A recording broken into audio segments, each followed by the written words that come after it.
At number 13, 1982's The Thing. Okay, now, The Thing is awesome. I don't care what anyone says. The Thing is an amazing movie. It's one of the few remakes, and yes, it is a remake, that way, by far, superior to the original. The original Thing from Outer Space is not even the good movie by horror standards, in my opinion. But The Thing is amazing. The special effects in it, Kurt Russell's awesome performance. I mean, the guy pretty much defines badass in that movie. And it's just genuinely good. I am seriously pissed off that they're remaking it right now. When actually I was pulling up the song that will be in at the end credits of this video, they started playing a trailer for The Thing, and Nathan was laughing because I was practically foaming at the mouth in rage at this trailer. It looks horrible. But the original John Carpenter version, not the original, it's the remake, I'm an idiot, is really good. I'm going to have to make sure there's a spoiler warning before this video, because frankly, I have to say some things about this. The ending is one of the most bleak and wonderful endings I've ever seen. The way the last two survivors are just sitting out in the snow, going to freeze to death, looking at each other as if the other could be infected, is just great. It adds such a melancholy end to this film, and it really works, and, well, it's just awesome. Go and see it if you haven't.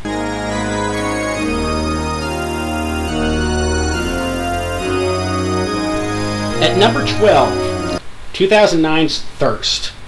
Thirst is a vampire movie, as you could probably guess from it, and it's also a Korean film, one of the few of foreign language films I'm probably going to have on this list.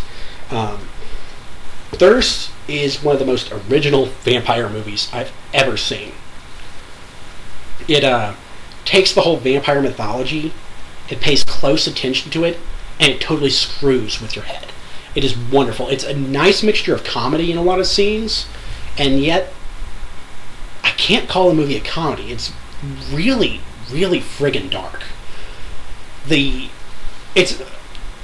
even trying to think of how to explain this one, because it's so original, in my opinion, in its outlook on vampires. It's kind of a drama, it's kind of a comedy, it's kind of a horror movie, it's a little bit of everything, and it works really well. I will say, kind of awkward to watch with people sometimes, because there's a lot of sex scenes in the movie, and I watched it originally with my sister and was sitting there going, oh crap, what did we pick this one for? But really good movie. It was directed by Chan-wook Park, who is most famous for directing Old Boy. There you go, Inca, you should be wanting to see this now. And I think it's honestly his best movie, other than possibly Old Boy. It definitely beats his other movies in the Vengeance trilogy. I should also make note, best poster ever.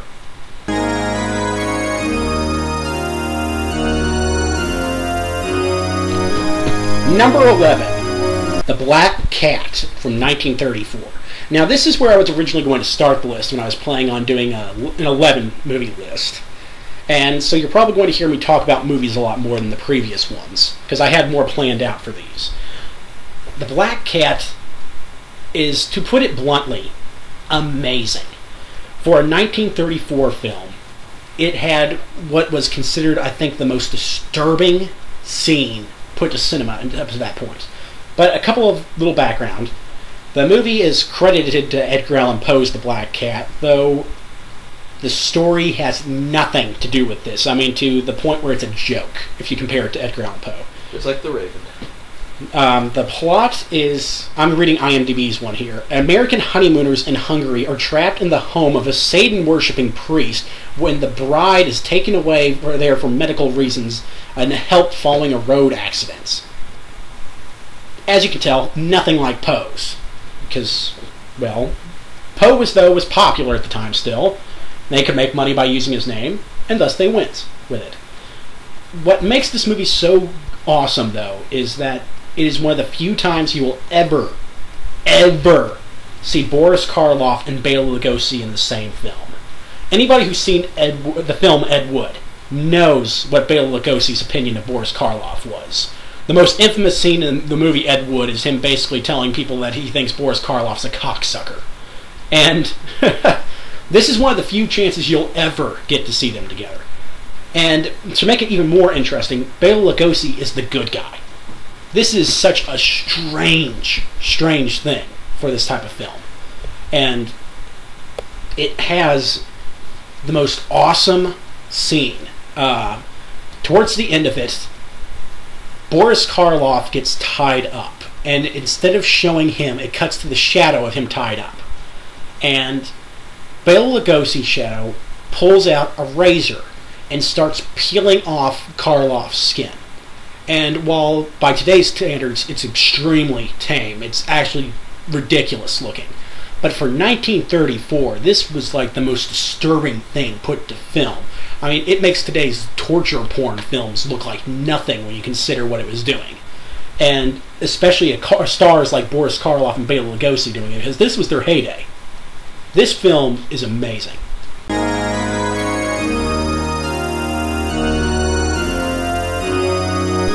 At number 10, we have a joint film of Let the Right One In / Let Me In, the American remake. Now, I'm probably going to get a lot of shit for this, but I watched both movies.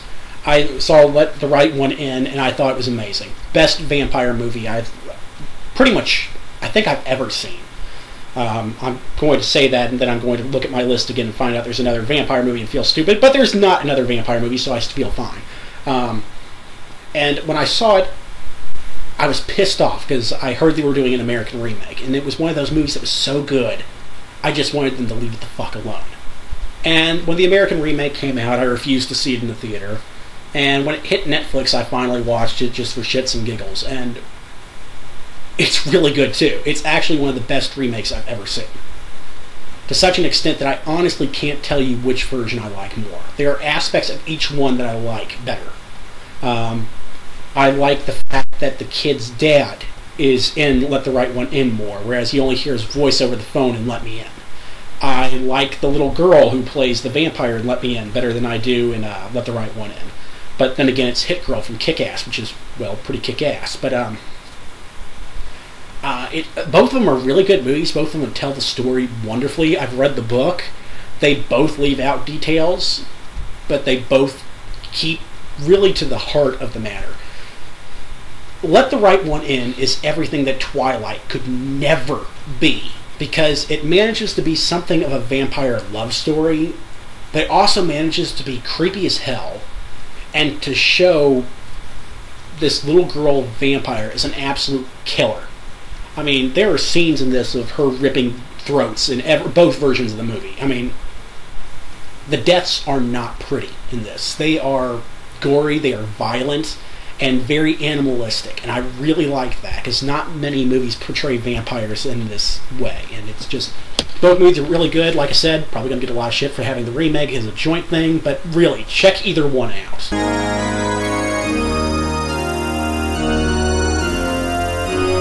At number 9, we have 1978's Dawn of the Dead. George A. Romero invented the zombie genre. I think we all know that. Night of the Living Dead may be not the greatest film of all time, but it was definitely the first real zombie film. Dawn of the Dead, when he finally got around to making a sequel, which was a significant time period, I'm looking it up. Night of the Living Dead was made in, let's see here, 1968, and Dawn of the Dead was made in 1978, so it took him 10 years before he decided to make a sequel. And it shows. He was such a better filmmaker when Dawn of the Dead came out. Yes, there are plot holes in this movie. Countless. People act stupidly. It's a zombie movie. We expect this by now. But it is really the definitive greatest zombie movie. I mean, everybody knows the zombies trapped in a mall movie. And that's Dawn of the Dead. And it's great. Remake, once again, pisses me off. Zombies shouldn't run, as I've made note several times. That takes away a lot of the fear, in my opinion. What makes zombies scary is the fact that they're slow, but there's so many of them. And every time one of your buddies gets killed, you have another zombie to deal with. It sucks. And Dawn of the Dead shows that really well.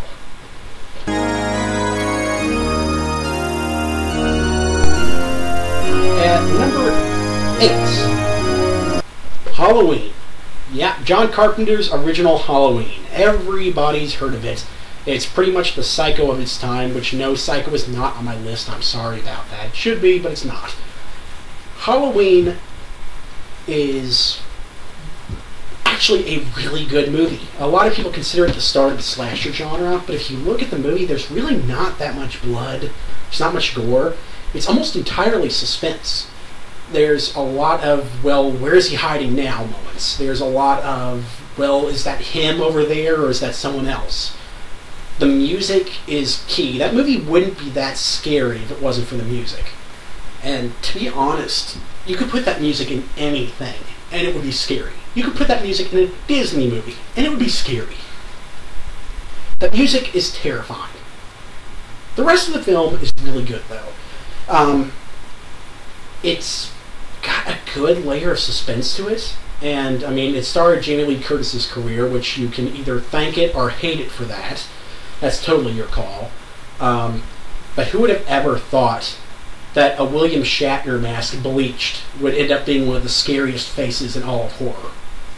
I find that funny. Again, they made a remake. Again, Nate, who is here, I'm going to actually tell him to talk on this one. How did I react when we watched the remake? Not positively. Well, I'll just give you that much. I think there was a steady stream of profanity coming from my spot, and I maybe started speaking in tongues. It sucks. Do not watch it under any reason at all. Even if you're a Rob Zombie fan. If you're a Rob Zombie fan, this is your fault that he made a sequel. And it's your fault that a third one's coming out. There's a third one? There's one coming out. And I blame all of you. I'm because sorry. the remake sucks ass. And it's your fault. Sorry. You still gotta see the second one. No. I will not watch the second one. This interview's over.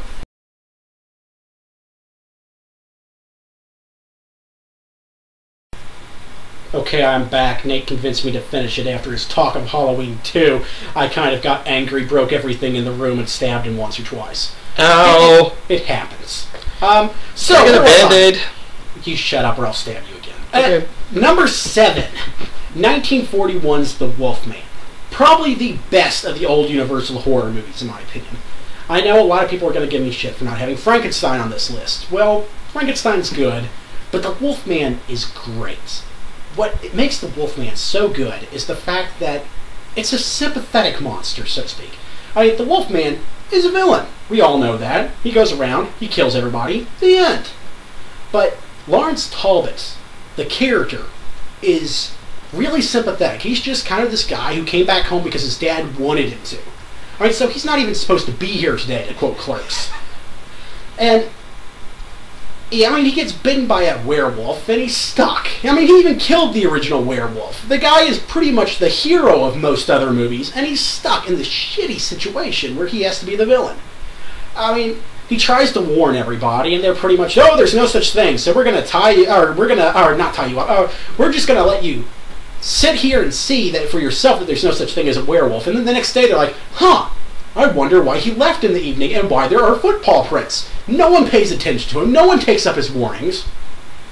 When his dad finally sits there saying, okay, it's all psychological, it's all in your head, I'm going to tie you up to a chair, and we're going to sit here for the evening and basically prove to you you're not a werewolf. Well, what happens? His dad's like, oh, I should leave the room. And what happens? You can pretty much guess from there. Werewolf transformation. So yes, despite the stupidity of some of the characters, what really makes this movie good is Lon Chaney's acting. And when I say Lon Chaney, I mean Lon Chaney Jr., not the silent film star, but if you know anything about this movie, you already knew that. He just really sells the fact that this guy is in a shitty situation, and he's not a bad guy. I mean, that's one of the things I find really unique about this movie. He's the most sympathetic character in it. But other than that, though, the movie has a really good cast. Claude Rains is his dad, and those of you who are old movie buffs will know he's the Invisible Man from the original movie. The original werewolf is played by Bela Lugosi. That's pretty cool. But yeah, really good movie, worth checking out. If you like old monster movies, it's pretty much the best.